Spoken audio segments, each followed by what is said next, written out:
Culminó una nueva doble fecha para la selección venezolana de fútbol y culminó así también un 2025 que probablemente va a pasar a la historia como el año más oscuro en la historia del fútbol venezolano. Por todo lo que ya sabemos, no se cumplieron los objetivos.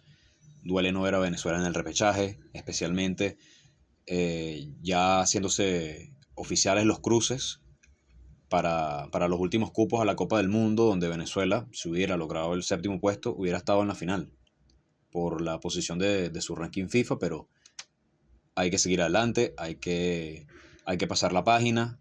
Por supuesto, no olvidar, yo nunca estoy de acuerdo con olvidar los errores del pasado porque es historia, te sirve para agarrar impulso, para estudiarlo, pero sí hay que dejar ese peso atrás, esa mala muerte a las espaldas y yo espero que sobre todo los jugadores que vivieron ese proceso y vayan a continuar con la selección, que por lo que parece hay varios que van a seguir en la selección, puedan quitarse eso encima. Entonces, eh, vamos a analizar la doble fecha, esta última doble fecha que sin duda dejó cosas muy interesantes, sobre todo desde la dinámica de juego que yo espero se mantenga, que estos no hayan sido unos partidos simplemente de jugar por jugar, que igualmente es válido porque se están viendo nuevas caras que necesitan adaptarse a un nuevo proceso, a una nueva dinámica, a nuevos compañeros, pero eso sería un avance muy efímero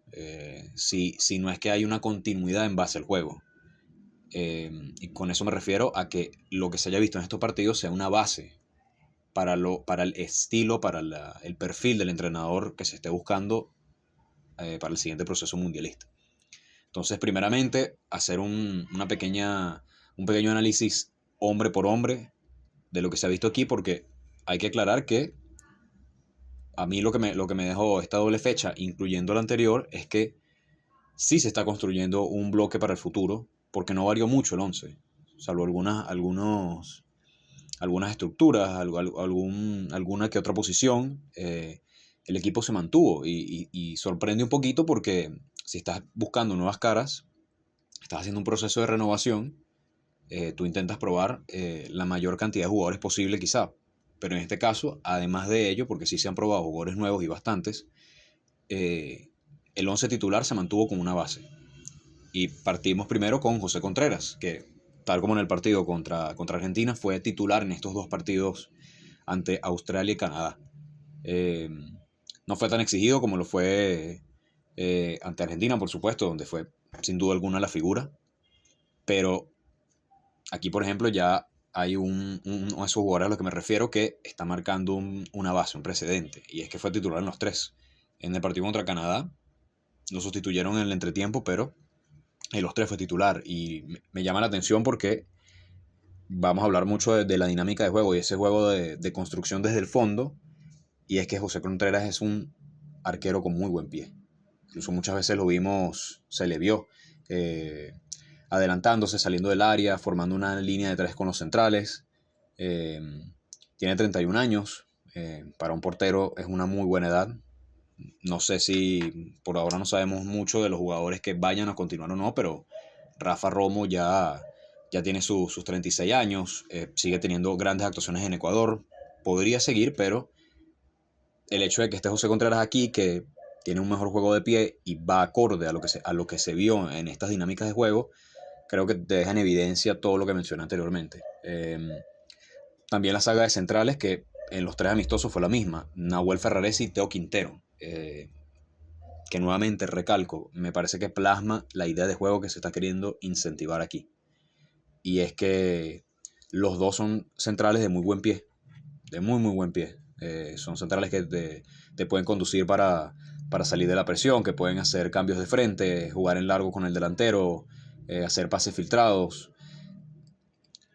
Y ese estilo de cosas que requiere un juego de este estilo.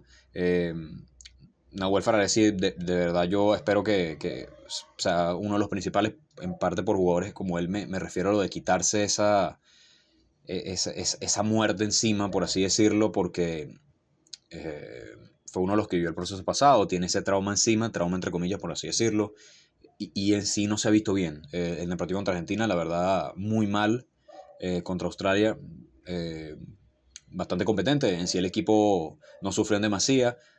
Contra Canadá yo creo que se exagera un poco el partido que hizo. No me parece que fue tan malo, la verdad. Yo diría que fue bueno, salvo que no puedes decir que fue excelente porque eh, el primer gol de Canadá llega por un error suyo. Un error que es muy grupal también, pero que principalmente lo dejan a él en evidencia. Los laterales izquierdos. Se varió entre Luis Balbo y Alessandro Milani. Luis Balbo, que lastimosamente salió lesionado en el partido contra Australia, pero los 30 minutos que jugó los hizo excelente. Construyó la ocasión más clara, que fue un cabezazo de Jesús Ramírez. Defensivamente impecable, jugando mucho al choque, a llevar la pierna fuerte a la entrada. Y bueno, Alessandro Milani, que ingresó por él y que va también con ese juego de construcción desde el fondo. Tiene muy buena visión, tiene muy buen control orientado, también tiene mucha vocación ofensiva. Creo que debe mejorar un poquito más el timing de los pases porque algunos momentos exceden el traslado y no suelta la pelota a tiempo y tiende a perderla, pero entre ambos diría que es el que tiene el mejor juego de pies. Ojalá que sigan tomando minutos en el profesionalismo, porque recién este año Milani, que está teniendo minutos en una liga profesional, en la segunda división de Italia. Luis Balbo todavía está jugando en la cantera de la Fiorentina, en la sub-20. Y bueno, se ve que hay futuro en ellos dos, pero por supuesto, con la poca competitividad que han tenido todavía, suena difícil como imaginarlos en un futuro, en unas futuras eliminatorias donde se van a enfrentar a selecciones top, que no te van a regalar nada, así de simple. Bueno, en el lateral derecho no estuvo John Aramburu por una contusión en la cabeza. Ronald Hernández, también un lateral de muy buen pie, que es muy buen centrador. Muchas veces se le vio en el partido contra Australia como un lateral invertido. Lo mismo pasó con Milani, dejándole la amplitud, toda la amplitud a los extremos.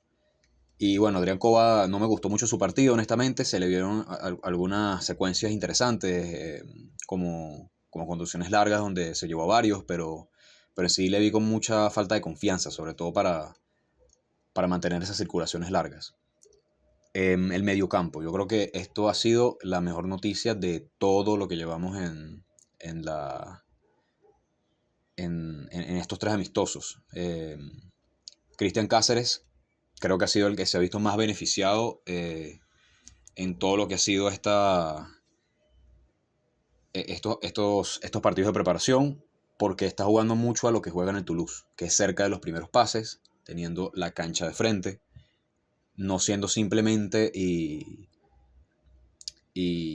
manteniéndolo en ese juego entre líneas, de ser un volante de puro músculo, sino un volante que puede también acercarse a los centrales. Yo en lo personal hubiera preferido, y ya voy a hablar de él, que Dani Pereira fuera el que se acercara más a la saga, porque muchas veces se vio a Cristian siendo ese volante que se incrustaba en la línea de centrales o que se colocaba como un tercer central por derecha, pero es simplemente que se vio esa adaptación a lo que él juega en el Toulouse, a lo que se ve de él en Europa, que es un equipo dirigido por un cruifista que es Carles Martínez, un equipo que juega así, a mantener la posesión, a, a rechazar dentro de lo más posible ese juego en largo.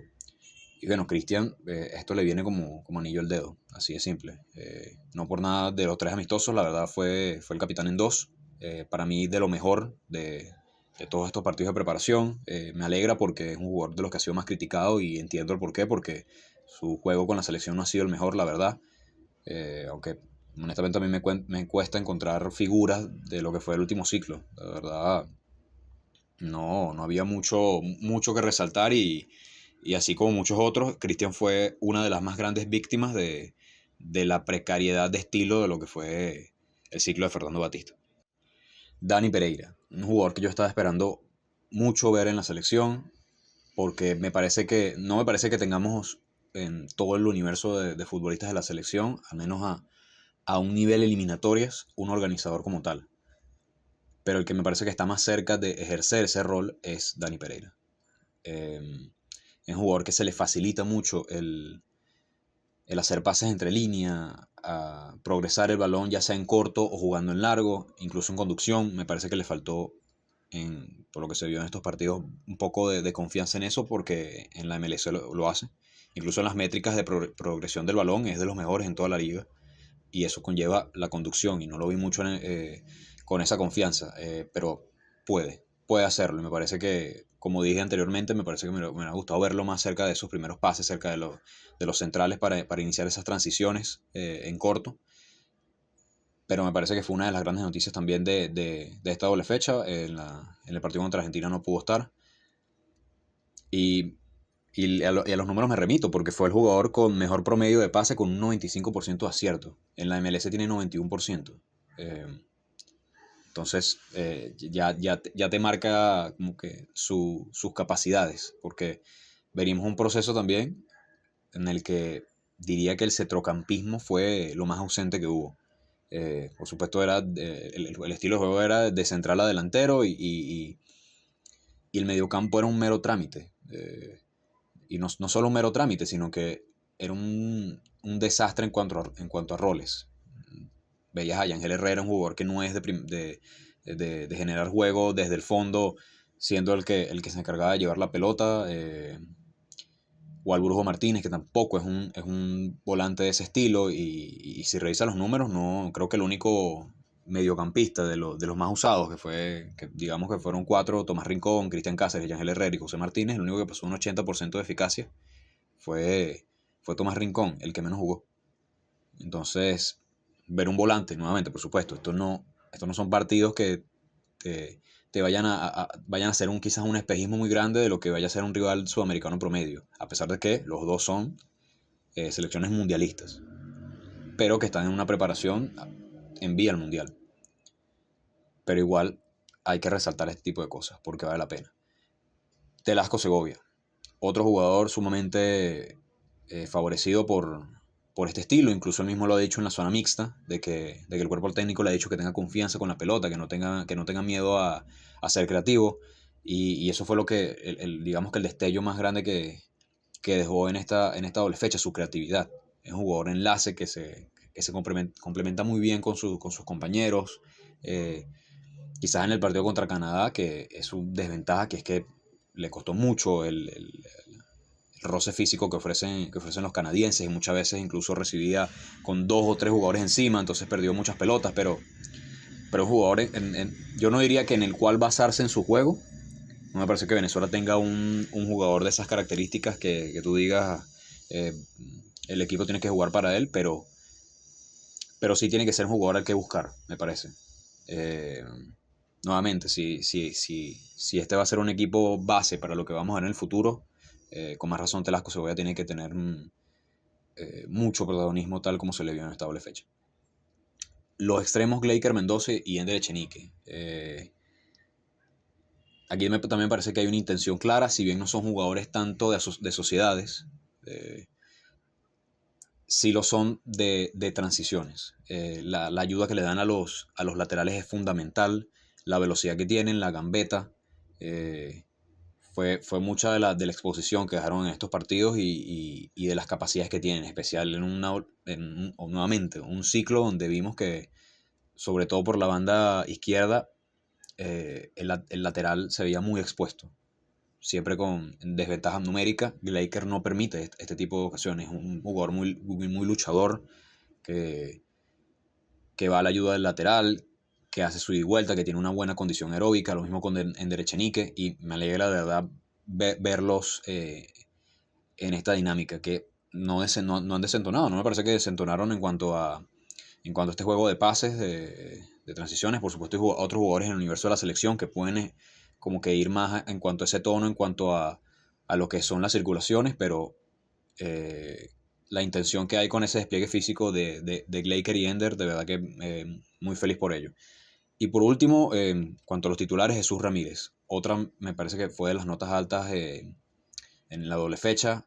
Marcó el gol contra Australia, falló unas cuantas claras, pero dejó muy buenos destellos, especialmente desde lo que son los desmarques de apoyo, las descargas, los controles orientados. En el partido contra Canadá casi marca, después de haber ingresado por un Kevin Kelsey que estuvo muy flojo, la verdad, con un control orientado que lo dejó, no mano a mano, pero casi mano a mano con el portero, lo molestó el zaguero canadiense cercano.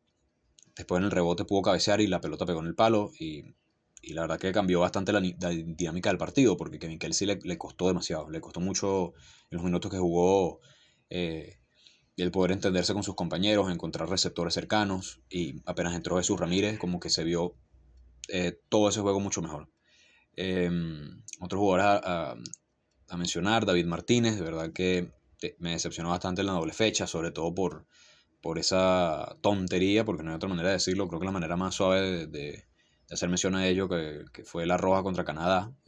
No es la primera vez que David deja a exponer ese temperamento tan frágil que tiene, porque bastantes veces como sub-17 hacía ese tipo de acciones que no eran penalizadas. Pero por ejemplo recuerdo un amistoso contra Japón donde un japonés le está jalando la camisa y apenas la japonés pasa le lanza una patada pero no le acierta. Entonces ese tipo de cosas este, son cosas que todavía no han mejorado y ya lleva bastante tiempo fuera de Venezuela. Ya está en dinámica de selección nacional. Entonces tú esperarías que pudiera mejorar esas cosas. Y sobre todo porque es un jugador necesario, porque David es un jugador de sociedades, que sabe atacar espacios, que sabe hacer envíos largos y es zurdo. Y si algo escasea, no se está viendo con este nuevo ciclo porque hay bastante zurdos, pero si algo escasea el fútbol venezolano es de jugadores de ese perfil, sobre todo en la zona de ataque.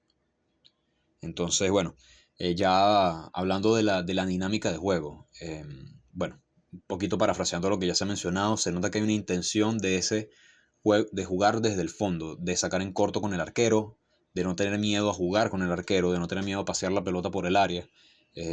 Ahí va muy bien lo que se ve de Nahuel y Teo Quintero, también lo de José Contreras, lo de Milani. Son jugadores en el cual se puede ejercer ese estilo, también con un Dani Pereira cerca.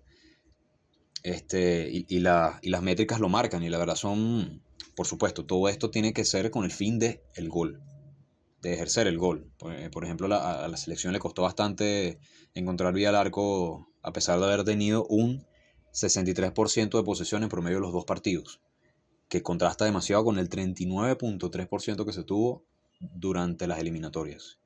Y en cuanto a los pases, se promedió 521.5 pases por partido en estos dos amistosos, cuando en las eliminatorias se promedió 215 nada más.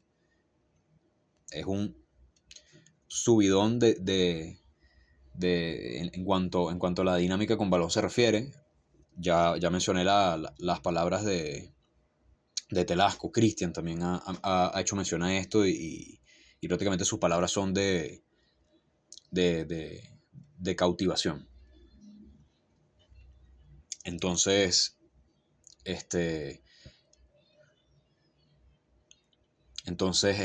se está encontrando una nueva identidad. Una nueva identidad que hay que resaltarlo porque este equipo, esta selección, lleva más de 10 años jugando en base a Salomón Rondón, jugando en base a lanzarle pelotazos al delantero. Que obviamente tener un delantero como Salomón Rondón te invita a ello, porque es un jugador que tiene suma potencia física, tiene mucha fuerza para poder aguantar a un central, tiene un buen control de la pelota, tiene buen cabezazo y buena capacidad de salto para poder peinar, pero que este estilo de juego representaba prácticamente como la opción A, B y C y hasta la Z de poder progresar el balón. Entonces, este nuevo ciclo, estos nuevos jugadores, o no tan nuevos, se van a tener que ver con la tarea de cambiar ese chip. Entonces me parece que ahí va a ser clave como también tener jugadores que no tengan tanta memoria, digamos, o que no tengan memoria alguna de haber vivido estos ciclos. Algunos, yo sé que lo critican mucho, pero para mí Nahuel debe seguir, por ejemplo, un Cristian Cáceres, un Telasco Segovia, que son jugadores sumamente talentosos, pero yo creo que llenar todo un equipo de toda esa identidad pasada, que era una carencia total de juego y de miedo a la pelota, que prácticamente era una papa caliente, va a ser una tarea para el que sea el cuerpo técnico que termine llegando. Y es algo que han intentado incentivar en estos pocos partidos de interinato, tanto Osvaldo Vizcarrondo como Fernando Aristigueta. Eh, yo no sé si ellos al final van a quedarse como el cuerpo técnico designado. Yo honestamente, yo preferiría que ellos continuaran con su formación, porque no espero no ser oportunista, porque Vizcarrondo merece total respeto por todo lo que está haciendo ahorita, por el crecimiento que ha tenido. Pero si algo quedó claro en cuanto a la eliminación de la sub-17 y lo que se vio en el Mundial, es que todavía Vizcarrondo no es un entrenador que pueda tener un plan B. Lo vimos en el partido contra Corea del Norte en la eliminación, cuando faltaban 30 segundos para que terminara el partido y había pasado un minuto de más del agregado por la pérdida de tiempo de los coreanos, y veías a la selección jugando en corto desde el fondo, y a los coreanos ejerciendo una presión alta que no permitía al equipo salir, y ahí se acabó el partido. Y que yo entiendo la intención de fidelidad a un estilo, y por supuesto lo respeto, sobre todo con un fútbol donde estamos acostumbrados a jugar en vertical. El propio Alan Vázquez, el portero de la sub-17, lo dijo, que ellos estaban jugando una dinámica que no estaban acostumbrados en su formación. Entonces eso es un reto que Vizcarrondo consiguió con este grupo, pero no puedes depender únicamente de un solo estilo. Y pero no contradecirme con ello, porque yo estoy feliz de que la selección juegue de esta manera, porque yo creo que la selección, el fútbol venezolano está para jugar eh, a un juego de posesiones largas. Sobre todo ahorita que nuevamente no va a estar un Salomón Rondón probablemente. O sea, yo no, por supuesto todavía no se ha hecho nada oficial, pero es un jugador ya de 36 años y que para el siguiente ciclo cuando termine va a tener 40. Resulta difícil imaginarlo. Entonces, yo creo que todavía Vizcarrondo tiene que seguir su formación, que ahora va a tener un reto más grande con jugadores de mayor jerarquía, de mayor estirpe física, de mayor, espero yo, madurez, y también incentivarles ese juego. Ahora con la sub-20, yo sí quisiera es que en el siguiente cuerpo técnico, sea el que sea que llegue, mantenga no solo este estilo de juego, sino que esté en sintonía con la sub-20 y con su entrenador, que sería Osvaldo Vizcarrondo. Me pareciera un buen puente entre, si resulta ser un entrenador extranjero, que es como lo que parece ser la intención de la Federación Venezolana de Fútbol, un buen puente entre el conocimiento del fútbol venezolano, que tampoco se puede quedar allí porque tiene que por supuesto hacer visorías con los entrenadores como es debido, y demás, pero un buen puente con lo que es el fútbol venezolano, con la filosofía y los ideales y los conocimientos de un entrenador con mucho más, más cartel. Y entonces eso, de verdad, bueno, terminó un 2025 bastante triste para el fútbol venezolano, pero seguir adelante. Ya se ve que se está buscando nuevas cosas para afrontar lo que se viene. Que hay que seguir trabajando. Los jugadores tienen que hacer lo suyo, porque siento que ahorita estamos en una precariedad de jugadores en las que tienen que no solo seguir teniendo nuevas actuaciones, sino que necesitamos más jugadores en el exterior. Tiene que haber más exportación, mejores movimientos en el mercado. Uh, Hay algunos, por ejemplo, de estos jugadores de la sub-17 que me parece que tienen esa madera ya, y si no están bastante cerca, unos cuantos, no se puede hablar de la mayoría, e ir por ese camino. Visualizar el fútbol internacional. Porque en las siguientes eliminatorias todavía no se sabe cuál va a ser el formato, pero hasta ahora lo que se conoce es que ya Argentina, Uruguay y Paraguay, que normalmente es un rival directo, ya van a estar clasificadas. Entonces, por descarte, van a quedar 3 cupos y medio, que por lógica los 3 cupos directos al Mundial van a ser para Colombia, Brasil y Ecuador. Entonces, otra vez va a tocar apostar al puesto de repechaje. A un puesto de repechaje que se van a pelear nuevamente Bolivia, Perú y Chile y Venezuela. Y ya Chile empezó esa generación de relevo, que no solo ya la empezó durante las eliminatorias. Entonces ya ahí de por sí, ya normalmente Chile exporta más jugadores y a mejores ligas, tienes esa desventaja y ya le está dando más roce a sus jugadores jóvenes. Ya con Bolivia vas a tener siempre que afrontar su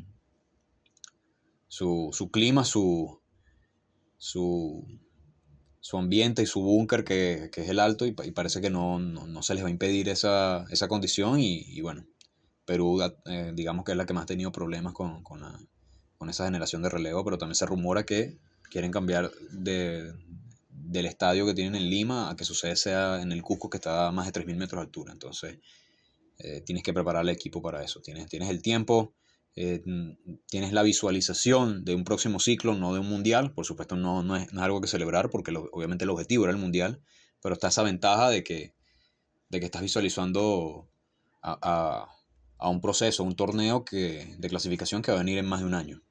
Eh, digamos que es una pequeña ventaja y una pequeña consolación a todo esto que estamos viviendo. Pero nada, eso. Por favor, suscríbanse, denle me gusta, comenten las opiniones que tienen del video, de lo que les dejó la selección, de quién quiere que sea el entrenador, de si les gustó la dinámica del juego, el equipo, los jugadores y todo eso. Muchas gracias.